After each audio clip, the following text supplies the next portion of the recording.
Hello guys, good morning. Good morning Dangski TV ha. Nagbabalik Dangski TV. Magandang umaga po sa lahat. Lalo na sa mga kakilala ko, kapamilya, yun, mga yung kamag-anak ko doon sa isla, sa Bantayan Island. Nagbabalik po si Dangski TV. Medyo hindi pa nakapag-vlog nung nakaraan kasi medyo meron pang mga hinaharap ng mga problema. So ngayon nagbabalik na naman ako. Dito po tayo ngayon sa SM Consolacion kung saan tayo nakapila yung sa taxi. Ayan, tingnan nyo guys. Ayan guys.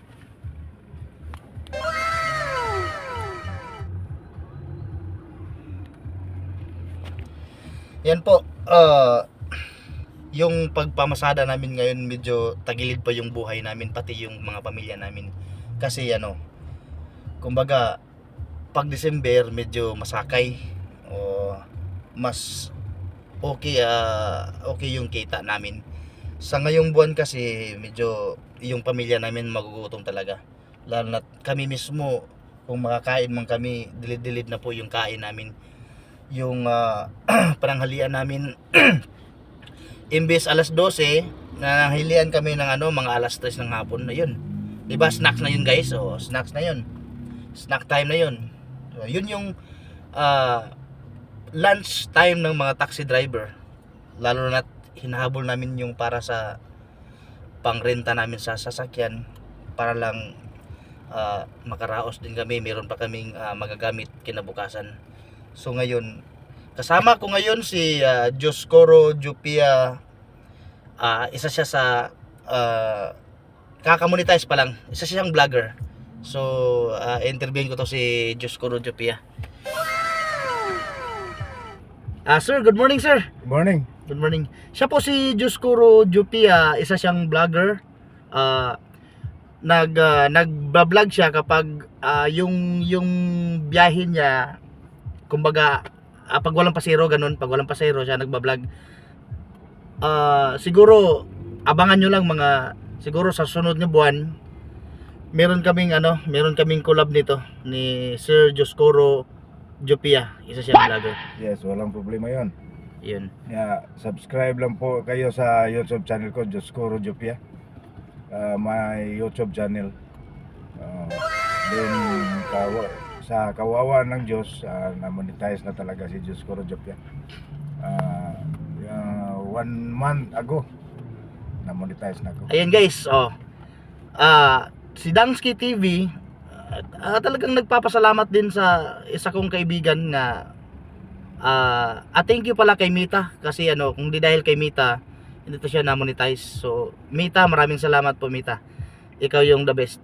So salamat na napamonetize mo si Dioscoro Jupia kasi isa siyang kaibigan ko, matalik nga kaibigan. So ngayon, Yes. ang ating pag-uusapan itong pagmamasada.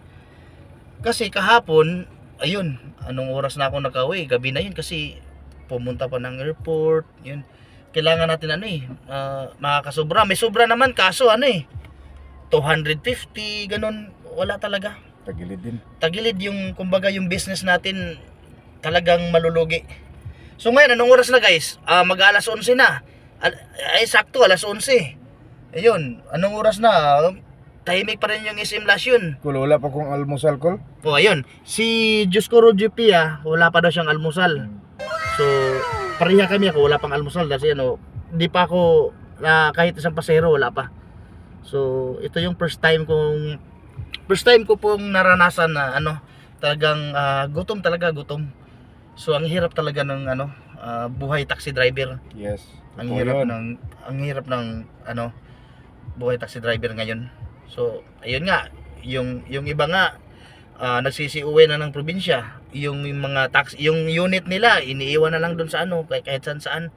Yun, kung hindi ito turnover sa Grahe o isa ng probinsya, ayun, nananim na lang mga kamuting kahoy, ganun. Kami siguro ngayon or sunod ng mga araw siguro yun din gagawin namin. Kasi ang hirap talaga ng sana Mita, kung maawa ka naman sa akin, i-monetize mo naman ako para pag nakamonetize na rin ako, gagawa ko ng content para sa makatulong din naman sa mga kaibigan, mga nangangailangan, sa mga tao yung nangangailangan ng yung iba hindi pa kumakain. So, yun lang. Para lang din to sa ating lahat, hindi lang kay para sa akin.